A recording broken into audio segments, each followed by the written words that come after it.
Hi, welcome to the Santa Cruz Art League podcast. My name is Anetta and this is Grace.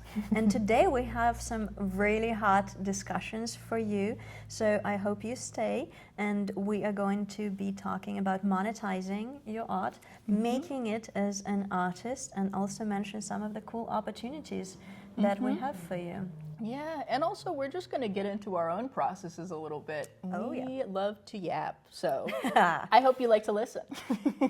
What are we talking about today? We got a lot to cover, I feel like. We have a lot to cover in this episode, and you probably have noticed that we changed location. We're coming at you from the Santa Cruz Art League's Black Box Theater. It is a 64-seat theater, and right now West Performing Arts rents it out, so they have kids theater and stuff, and then also we have an improv group that's here on the weekends, and then at time of recording today, Friday, there is going to be auditions for Pride and Prejudice, so that is something to look forward to this summer. And one of the artists volunteered to. So one of our teaching artists, Hajra Meeks, actually offered to do illustrations of the people who are in the cast for Pride and Prejudice this summer, and then they'll be able to use it for promotional material. It's going to be so sweet. I love when our different arts groups get together and collaborate on different projects. 100%. I feel like for me that would be motivation enough. Right? I'm like, I have to be in this play. I'm going to get my portrait drawn. That is so awesome. And we are carrying an opening of our Future Forward exhibit. Yes, a pop-up exhibit. It's only going to be here for a week. So it opens today at time of recording, and then you'll probably be seeing this on Wednesday. So the following Saturday is when it ends. But we're having a closing reception too. So there'll be 2 opportunities for you to meet the artists. So at the time when you're seeing our podcast, this episode, on Wednesday, we highly encourage you to come check it out because it is incredible. And obviously we are going to give you an insight in case if you're not from the area and still want to have a little peek into the beautiful, beautiful art.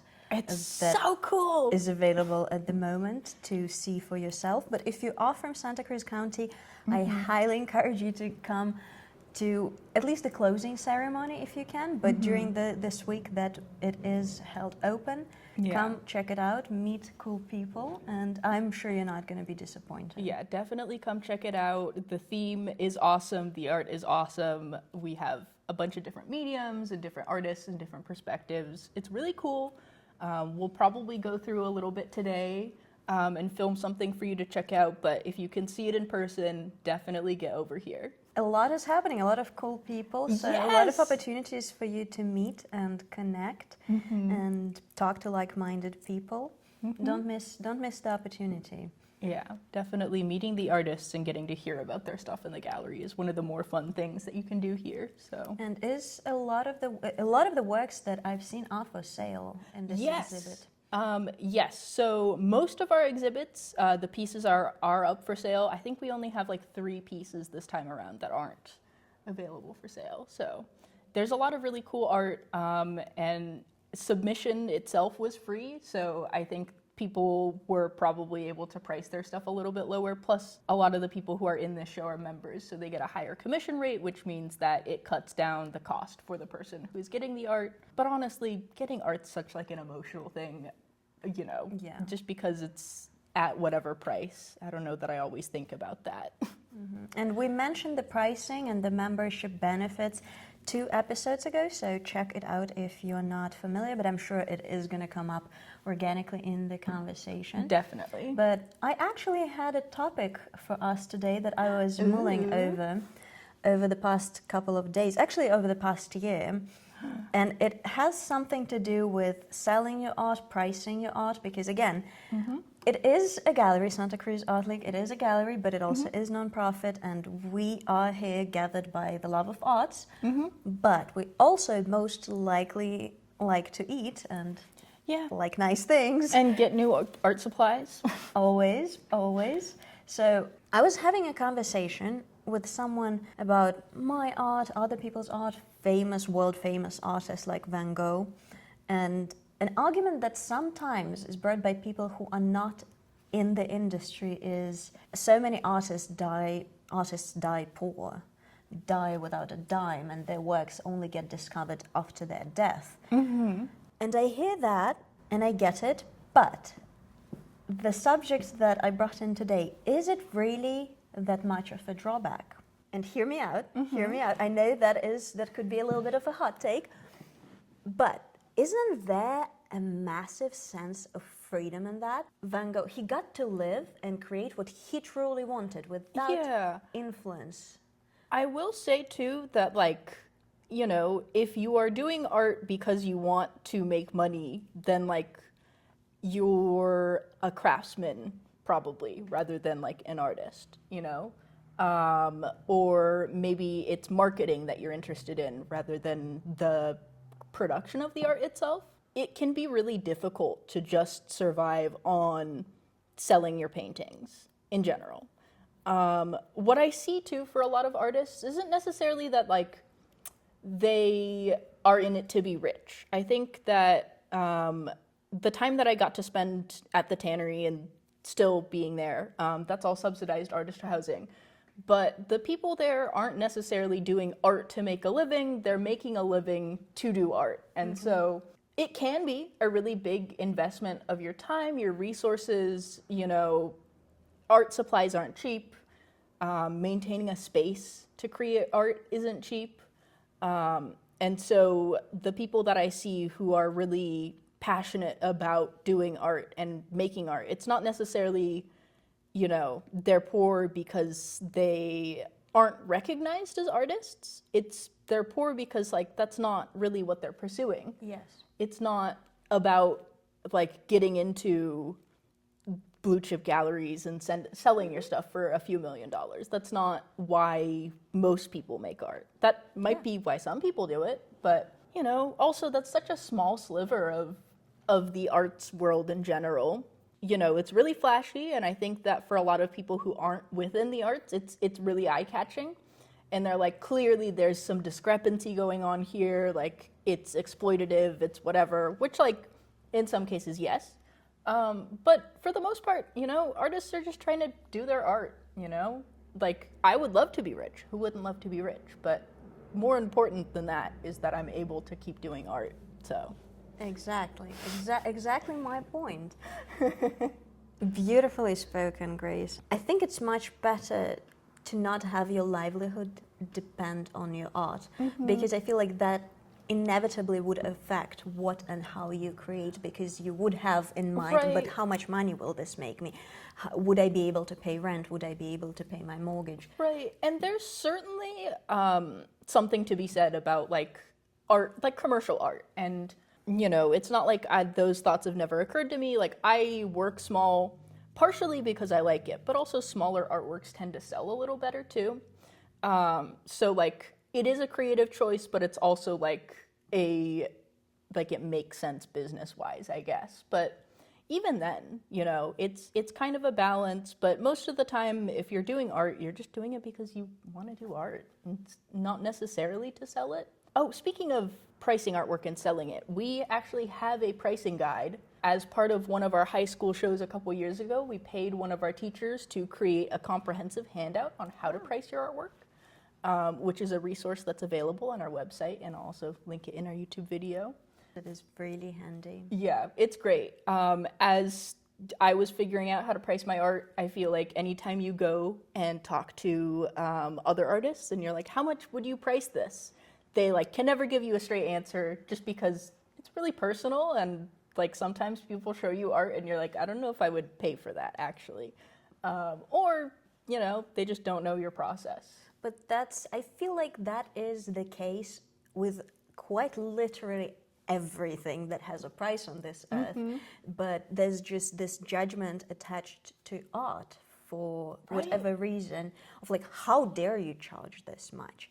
Yeah. But it took me a lifetime, very literally a lifetime, to make this piece. All of my experiences have led me to put it into a 3D form. So I'm the one to put a price tag on it. Exactly. And if for you it is too much or you think it's a bargain, that is your perception of it. It's not the reflection on good or bad or any of those judgy words. Right. And anyways, but it's super helpful. I think that because it's really hard to get a straight answer, just having something written down in one place, it's so helpful. So if you need some help pricing your artwork, I think it's got like 3 or 4 different ways. It is made for high schoolers to understand, so like there's a good chance that you will be totally fine doing it. Very minimal math involved.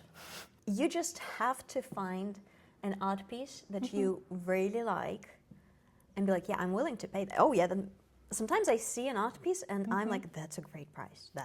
And even if the price is steep, because of my emotional attunement to it or emotional attachment to it, I resonate with it so highly that it makes sense. And am I able to pay the price tag every time I like a piece of art? Not always. Not really. I actually had that thought in a gallery when I was over the hill in Silicon Valley the other day, and I was like, well, you know what? When I know I made it is when I can walk into a gallery and buy any art that I like. Someday. That is, I made it for me. For sure. There's definitely been pieces that I've seen that I've been like, oh, if I could afford it, I would. You know, and that's like, it's never anything against the artist, you know, that's what their time and knowledge and skills are worth. And I just get to bask in its glory temporarily and, you know, hope that our paths will cross again someday. Or there's another option that I don't know if that's controversial or not, but I really enjoyed a watercolor painting that I saw on First Dibs. Love First Dibs. It's beautiful that you can see a lot of furniture as well as fine art. It's like eBay if you have like capital. It's I just some of the estate jewelry there. Oh my gosh. I can just fall into that hole of. Right. I'm a fiend for anything like vintage fashion, so you know I get you. So my price point is rummaging through like estate sales and flea markets and stuff. Always. Someday I'll know I've made it if I can just get stuff off of First Dibs. Yeah. So where I was going with that, I was at the point in my life where I was not able to afford the painting. It was an Italian watercolor artist. So in one of my creative sessions with my friends that I host at home, I just sat down and made it myself. I kind of copied it, but I added my own kind of flair to it. I can put an visual for you guys so you can see, and I'll show you as well. So that is another way of doing it, I guess. Exactly. What do they say? Good artists copy, but great artists steal. Yeah, and it's like obviously I'm not gonna sell this or anything or profit off of it in any shape or form, but it spoke to my soul and I needed to have it on my wall, and that was the accessible way of making it. I feel like too, taking inspiration from the media around you is something that a lot of artists do. David Fleming, who we have in the gallery right now, I remember talking to him because he had a retrospective here, and then he always donates pieces to Luck of the Draw, which is something that we can talk about another time too. But he takes a lot of inspiration from contemporary media. So like he'll see things maybe on TV or like in a magazine, and it kind of just sticks in his brain for a little bit. Or he says that he has a lot of dreams about paintings. Wow. And so like whatever he sees in contemporary media, and it like, you know, gets interpreted in his brain and then it's on his canvases. And so taking inspiration from the imagery that you see around you, I think, you know, there's no shame in that. If you see this might be a little too nerdy for some of our audience here, but I am big into anime because I'm from Japan. But there is this comic book series, and then it got turned into a show called like JoJo's Bizarre Adventures.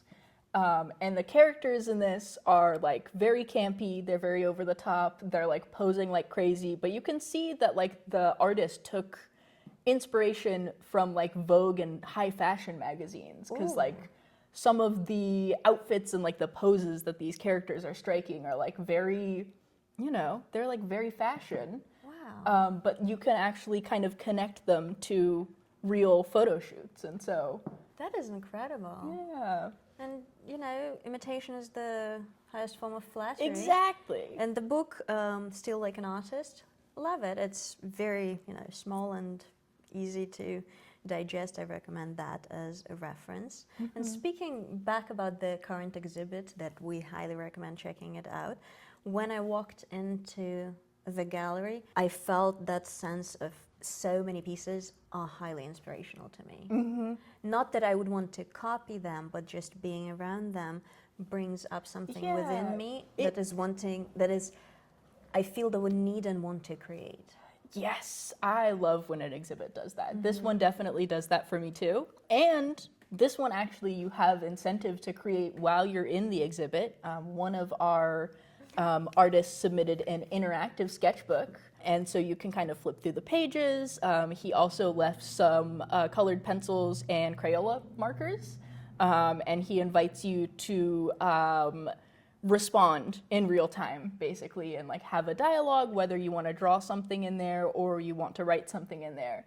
But it's an interactive piece, so you can actually create art in the gallery as part of this exhibit, which I think is really cool. Oh, how have you created anything in it yet? I am waiting until the show is actually open to put anything in there, because, I just feel like I want to make sure that everybody gets the chance to start at the same time. I love that. Yeah, I think it's more special that way, so. I would be so curious to film at the closing of the show. I know, I'm really excited to see what's in there. What is in as the result. I actually had an idea of pop-up what I would put in there. It's quite interesting how that works, how you just have those bursts of inspiration in your brain as a visual. At least that's how it works for me.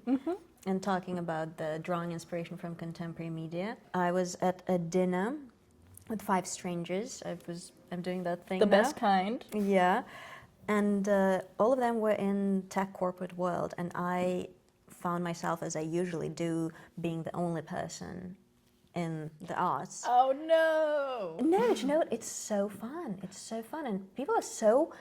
That's one thing. If you're an artist, people are so respectful of it, and I feel like especially. It depends on the person. Maybe Okay. I am thinking of like tech bros who are like, why do I have to take a philosophy class when they're like in college for their comp sci degree? And I'm like, Well, those people were maybe slightly older than like okay. 21-year-olds. Okay. So some They've grown- emotional they've maturity. grown a little bit. Yeah.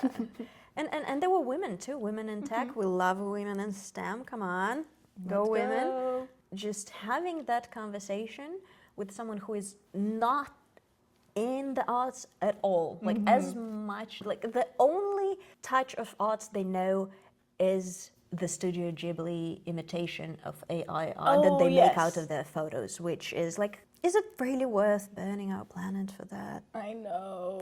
Like, I'm not trying to be a hater, I promise.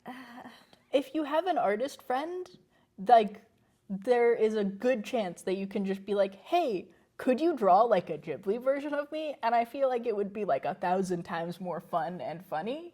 Because either it's going to be great or it's like not. And gonna be funny. Either way, it's going to be a good time. So, Yeah.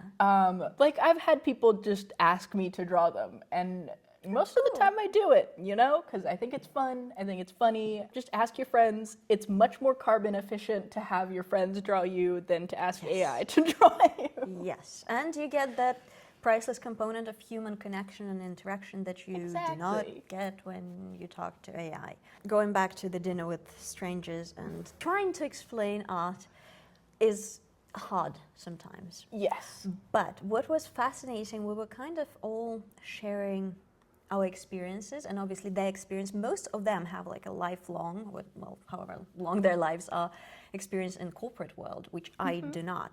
I do have 1 year in finance under my belt, which was, Thank you for your sacrifice.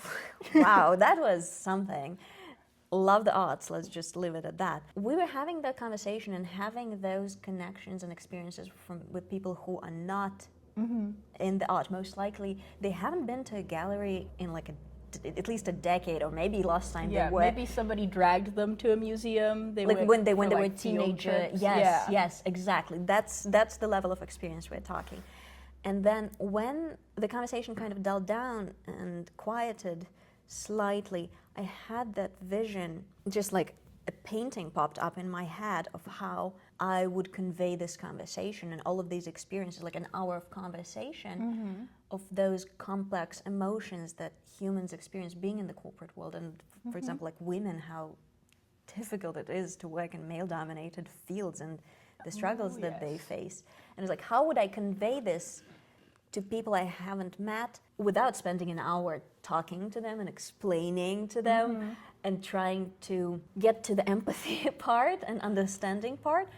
And I feel like that's what art is. When that painting popped up, I'm not gonna like describe it just yet because it's not materialized, but I hope I get to it.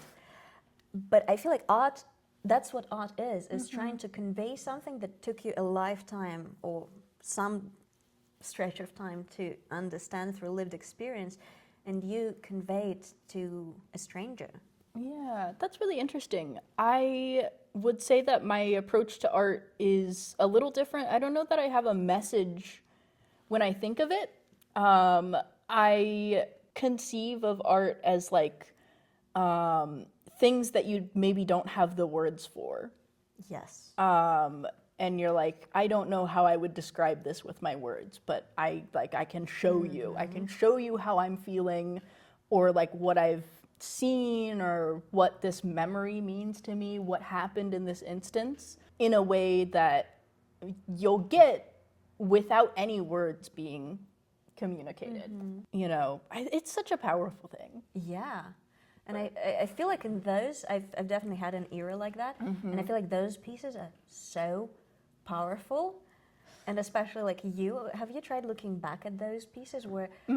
Yeah, I'll be looking through like old sketchbooks, because, you know, how I got into art is my sister, I think, was the one who was born with all the talent. I was the younger sibling, and I'm monkey see, monkey do. But then it turned into like, you know, a way of keeping record of my thoughts and feelings, or things that like I didn't have the words to describe, I think, because when you're a kid, there's a lot of things happening, but maybe you don't, you know, can't wrap it in your brain. And so I would just doodle all the time. I'd be drawing. And so looking through some of my older sketchbooks, it's like I recognize that feeling, and like maybe now I could put words to it, I think. But there's something so, you know, safe and comfortable about being able to express it, and not needing to ascribe words to it in the moment. Yeah. So I think art's pretty great. Art's such a good time.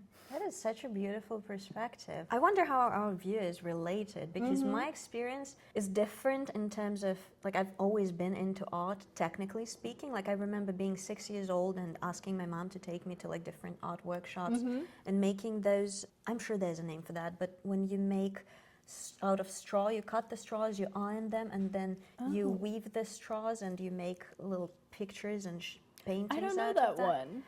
I remember being 6 and making, I think it was a Citroën car out of... Oh my gosh. It was very technical. So it's kind of like the opposite of you like trying to express... Yeah. I mean, I've had that too probably, but a lot of it, and then me going as a teenager to an art school and learning a lot of technicalities first. And my degree was ceramics originally. Oh, very like cool. that was my kind of degree in the formal art world. I think I got to that stage of just splashing it out onto the canvas, the feelings later. Interesting. Yeah, everybody has such different approaches to art. What I really liked was Rodney Harder. I met him because he volunteered to hang shows here, and then I have a little studio space collective at the Tannery, River Studio, and he curated a show of art that he's collected. So he collects kind of like art brut, art by artists who don't have like formal training in art. You know, the term outsider art is often used, and I know that term is a little bit contentious because like what is an insider versus an outsider in art? But I had a discussion with him about it forever ago.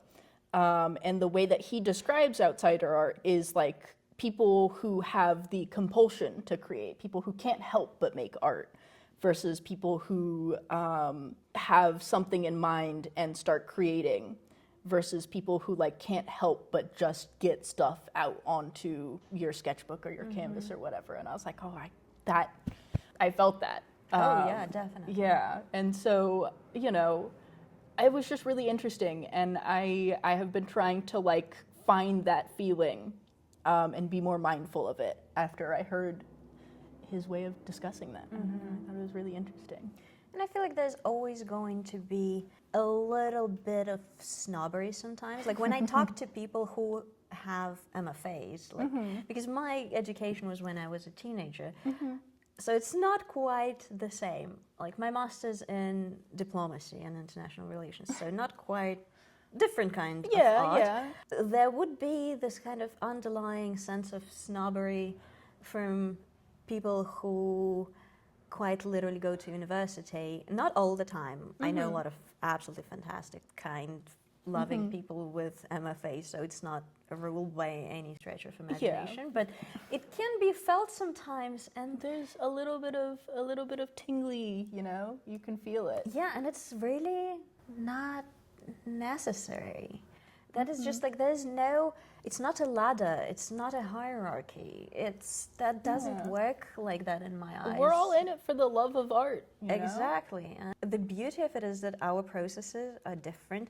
The way we came to this point and gathered here is different, but that's why it's so cool. We're not like a line of soldiers marching in one direction under a command. And there's so much that everybody can learn from each other too. Oh, like yeah. I would love to eventually go to school and get a degree in art and be able to study that on an academic level. I think that it takes tremendous amount of effort to get a master's in art, you know, and it just goes to show how much skill and dedication a person has to their craft. And so, you know, it's just different approaches and different paths people take, and being able to have that all in one place at the Art League, I think is pretty lit. Absolutely, and not to mention accessibility, that not everyone has access to get an MFA or master's in any kind of fine art, and having places that make art accessible like this, have accessible classes, have accessible community gatherings, that is what this is all about in my eyes. Yeah, Because it's about breaking down those barriers. You can't just segregate and be like, we're the cool group here. Like that's not cool. Also, you know, it's really cool to be able to pirate knowledge from the academic institution. So if you have an MFA or anything art degree related, you should come hang out and talk to us and give us some of that knowledge. I know that it's probably expensive, but you know. It's all about sharing. Yeah, sharing is caring. Teach me about art. And I mean, you already teach art, so you know, you can teach a thing or two, all of us. Yeah, that's true. Well, you know, I teach like art to little kids. Well, that's one of the most important things. They're so can fun. do. I love working with kids. They're the best. and the cool thing is that you're gonna get to be their favorite teacher when they grow up. Isn't that amazing? We'll see. Some of them are not as into me, but that's okay. Well, you know, you get to affect a little human's life via art, and that's I feel like everybody deserves a little creative outlet. Oh my gosh, we got to do abstract charcoal drawings the other day, and it was so exciting getting to see, because I think that just developmentally, like younger boys tend to be less focused on fine motor control stuff. It's not socially encouraged, so when it comes to drawing, not all of the boys are super good at getting what they have in their head down. But because we were just doing abstract, like very gestural, you know, I would tell them like, draw with your whole arm. I don't want to see any wrist moving, just your whole arm, make marks on the page, experiment. And there were like a group of these little boys who like I can hardly ever get to sit still, just like churning out just amazing piece after, like one after another. I'll see if I can share some pictures with Anetta. That's but incredible. It was so awesome to see because, you know, I'm like, this is your medium. This is what you, like, this was meant for you. And getting to see them make that connection that like, oh, like I can do art. And like, Yeah. you know, this is good and cool and freeing, and yeah, it was really sweet. Yeah. Actually, what you're saying brought up an important point of why I think it is so important to go into galleries and museums and check out art for yourself, because art is so varied, and if you come check out the current exhibit, sometimes you get to see a piece and you think, well, I can do that. And you know what? Whatever gets your foot into the door of art, that's great. Yeah. Make if you that think I step. can do that, you should. You should. You should do that. Absolutely. You should do that, and you should put it in our gallery. Yeah. And you get exposed to those absolutely varied Yeah. Totally. mediums and expressions, and one of them inevitably calls your name and you feel fooled. Step out of your comfort zone. Go out in person. I feel like especially in this day and age where everything is so digital, and yes, the irony is not old on me that you're watching this Well, digitally. this is just a ploy to get you to come here Exactly, in person. exactly. We're just trying to connect with you and to get you to see all the varied beauty that is accessible to you for free. And if you want to support this beautiful place, you absolutely can, as scal.org, donate or become a member. That is just cherry on the cake. But if you distill it down to the essence, it's free and you get to be exposed to all this beauty. Yeah, you get to be influenced by other artists. You get to make connections. It's just, I don't know. I think it's just good for the soul all around. Absolutely. Oh, talking about tannery, another point I want to touch. I visited your studio this past weekend. Got one little tiny painting that my cat absolutely adores. Oh my goodness. I have a video of him just rubbing himself all over that tiny painting. What? Yeah, he was That's awesome. in love. It's hilarious. But also that Saturday we got to separately, Grace and I, not simultaneously, but we got to make bracelets and we got into metalwork a little bit. Yes, Angela Gleason, who is or was, I think, a Cabrillo instructor. She was representing the Metal Arts Guild, and they had a booth at the Spring Art Market at the Tannery Arts Center, where you could make little copper bracelets. And Let's show people. Let's show them off our new bling. Very cool. Yeah, how awesome is that? I don't know how visible that is, but you know. And we'll film cutouts too. Yeah, it's cool stuff. It made me so happy, and you know what? I know. Everybody was there. It was a free activity. I love free art activities. I was mind blown. I know. People of all ages were coming and hammering out these little bracelets. It was humbling for me, and that's why I love trying new mediums and being inspired by new mediums, because I feel like you sometimes, I'm going to speak for myself, I sometimes need that little bit of, be like, ooh, this is really difficult. Yeah. You know, it's a process where you like take these little stamps and you like hammer it into the copper. For whatever reason, I think I just wasn't holding my stuff correctly, but I would like hit it with the hammer and it would like bounce. And so I was like, I'm just gonna cover mine with little ripples and we'll just pretend it's intentional. But it's beautiful. It looks very intentional. Yeah. But it is a process, and it was like a mantra here, strong and independent. I know, yours came out so like clean and neat, and I am very impressed. You can see, some like, bobble there. Yeah, but that looks, that's texture, like your letters are very clean, and like your pattern is kind of consistent. Also, I'm shocked and awed and impressed. I love yours too. Thank you. Everyone was trying to convince me to clean it up, like to polish it and shine, but I was like, I like it. I want it dirty. I know. I let mine patina, and then I think I like wore mine in the shower, so now it's kind of brown. I love that. But I thought I was getting dressed today, and I was like, oh, you know what? This would be perfect. And isn't it funny that we both? I know. We're like, today? oh, let's wear our new copper bling. I mean, the pride you get when you make something. I hope you experience that, because I'm like, it's a little wonky, but I made it. Guess what? I'm gonna wear it. Like, I made this myself, Yeah. and it cost me nothing. So, Well, that's just an extra added bonus. right. Shout out to the Metal Arts Guild and also Angela Gleason for helping us out. I'm gonna put it's also a nonprofit in Monterey that hosted. I'm gonna put their leaflet that I got from Yay! that day. So it was just, I feel like being in the arts gets you so much fulfillment, and sometimes a little pretty bracelet just as a bonus. Decorate yourself, decorate your life. Makes things so happy. Yeah, the spring art market in general is always a good time. The Tannery has 2 big markets every year, in the spring and the winter. So the winter one's going to be a little bit closer to the holiday season. Like, I think it's in December. The spring market's always the Saturday before Mother's Day. All of the people who either live at the Tannery or have studio spaces at the Tannery go all out.